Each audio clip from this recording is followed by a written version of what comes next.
Now, WLOX presents the Friday Night Football Showdown Halftime Update. Proudly sponsored by B&Bell Orthopedic Specialists and Pawpaw's Campers and Cars. And hello everybody, it is that time of the year. Playoffs are in full swing across the state of Mississippi. Hello, thank you for joining me. I am Dylan Jones, and tonight we'll be bringing you all of the latest scores from several of those playoff games happening right here on the Mississippi Gulf Coast. You can do so yourself if you head on over to WLOX.com, as well as our mobile app, and I'll give you a quick run through on how you can see those scores yourself. If you type in WLOX.com in the URL bar, make sure to hit that hamburger menu, click on over to sports. You can hit the drop-down menu, find the scoreboard, and you'll be able to navigate yourself on over here. And a lot of these games kind of sporadic in the time. We've got a few games in the second quarter, a few in halftime, some of them already in the third quarter. But we will start things off in Pascagoula as the Panthers start their season against the Terry Bulldogs. Pascagoula has been on a tear as of late, winning their last 4 games, including a 49-13 stomping of George County. As for Terry, the Bulldogs have lost just 3 games this season, all to tough opponents, Clinton, West Jones, and Hattiesburg. Although they enter tonight as the number 3 seed, though, the Bulldogs certainly should not be overlooked. This will be the first ever meeting between these two teams. Pascagoula up huge in the second quarter, 34-0, running away with it as of now, this game on the cusp of halftime. Elsewhere, the Hancock Hawks are entering playoffs for the 3rd straight year, the first time they've done so since 1991. But tonight they're asking to do what no one has done this season. That is defeat the Hattiesburg Tigers. And the Tigers are the only remaining unbeaten team in 6A and considered as one of the favorites to take home the state title, if not the favorite. They've allowed more than 10 points just 3 times this season and averaged 33 points a game. The Hawks allow 33 points a game on average. So far, second quarter, our last update, Hattiesburg up 25-6 there in Hattiesburg.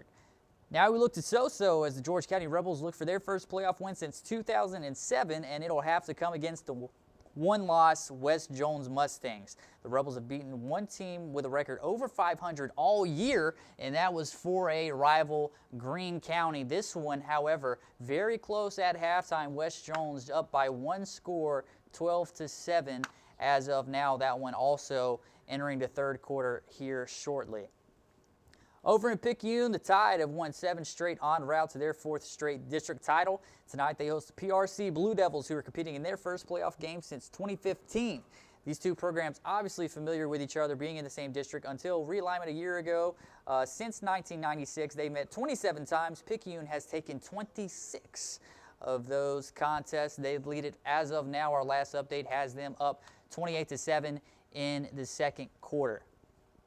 Now we'll head to 5A, where the Gaucher Gators seem to be one of the contenders to take state. They host the Natchez Bulldogs. The Gators have won 8 straight as well as their last 18 home games. They've made 2 straight appearances in the South State title game over the last 2 years, but have come up empty-handed. Can they change that this postseason? They have a nice lead right now, up by 12 as of now, 10, 12. Obviously, not a math major, that's why I'm talking to you guys, but that's neither here nor there. Gaucher up 22-12 in the second quarter. Looking to Wiggins now, the Stone Tomcats are back in the playoffs for the first time since their impressive 2022 run. They see the Florence Eagles tonight for the first time since 1988. The Tomcats leaped over into the number 2 seed after their win over East Central last week. They entered tonight with a 7-12 record all-time in round 1 playoff games, and at halftime, offense is really struggling to get it going on both sides. Stone, however, doing just a bit better than Florence. They have a 7-0 lead at the half. The Van Cleve Bulldogs hit the road to take on the Brookhaven Panthers after losses in their final 2 games of the season saw them slip up to the number 4 seed. They have their hands full this week. Brookhaven's lone loss of the season comes against 7A Northwest Rankin, one they dropped by just 5 points. And at halftime, Brookhaven on top, 21-7. And my computer is frozen. There we go. All right, now we're back in business. That's what I'm talking about, folks. All right, the 4A playoffs are entering round 2, and in Columbia, it's a rematch of last year's South State Championship. The Wildcats take on the Poplarville Hornets.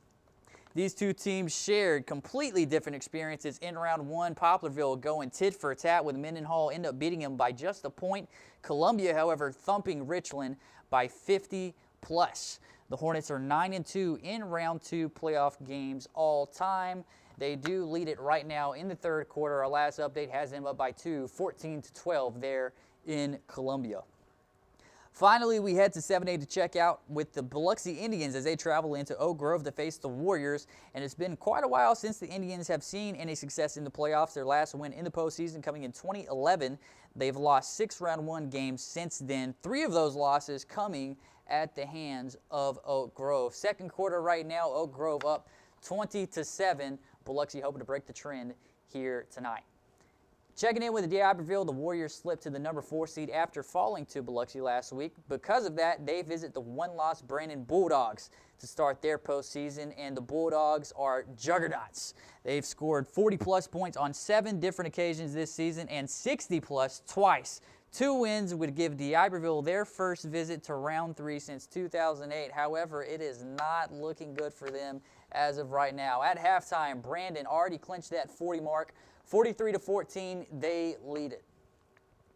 Back home, Gulfport Admirals finished a solid 7-3 last week with a win over Harrison Central. Now the number 2 seed hosts the 7-4 Petal Panthers in what could be one of the coast's closer games. One common opponent the two teams share is the Picayune Maroon Tide. Gulfport thumped them 41-21 in week 4, whereas the Panthers fell to them 21-24 in week 6. Third quarter just came out onto the field. Petal, they are leading it 7-0 as of right now. And finally, we will finish out with a look at the rematch between Ocean Springs Greyhounds and the Northwest Rankin Cougars. These two met in week 3 earlier this season. The contest was decided by just 1 point with a Northwest Rankin victory, 29-28 in overtime. So far, halftime, this one looking just as close so far. Northwest Rankin up 10-7 as of now. And what I am going to do for you real quick, I'm going to give you a quick overview at where our brackets stand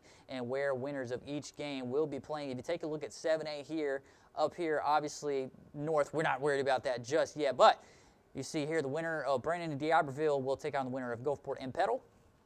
The winner of Ocean Springs and Northwest Rankin to take on the winner of that Oak Grove and Biloxi game. 6A, you'll see much of the same here. Hancock, if they can pull out that win over Hattiesburg, they'll take on the winner of Pascagoula and Terry. Pascagoula looking good so far. Picayune and PRC, winner of that one, to take on the winner of West Jones and George County. 5A now, we'll check in over winner of Brookhaven and Van Cleve to take on the winner of Stone and Florence, the winner of Gaucher and Natchez to take on the winner of South Jones and Wayne County. And as for 4A, a lot more further along so far. We have just one 4A team remaining. That is Poplarville. If they can win tonight, they will advance to the South State Championship. I apologize, to the semifinals of South State. And they will take on the winner of Macomb and Northeast Jones. So, once again, make sure to head over to WLOX.com as well as on our mobile app if you want to check out this scoreboard yourself. But until then, that will do it for us here tonight. So make sure to tune in to WLOX on ABC and CBS later tonight for all the final scores and highlights. And that will do it for us. So thank you so much for joining me, especially throughout the entire year. If you guys were making sure to tune in, been much of a pleasure of mine, and I hope to see you guys next season. So long until next time. I'm Dylan Jones signing off. Thank you so much, guys. Good night.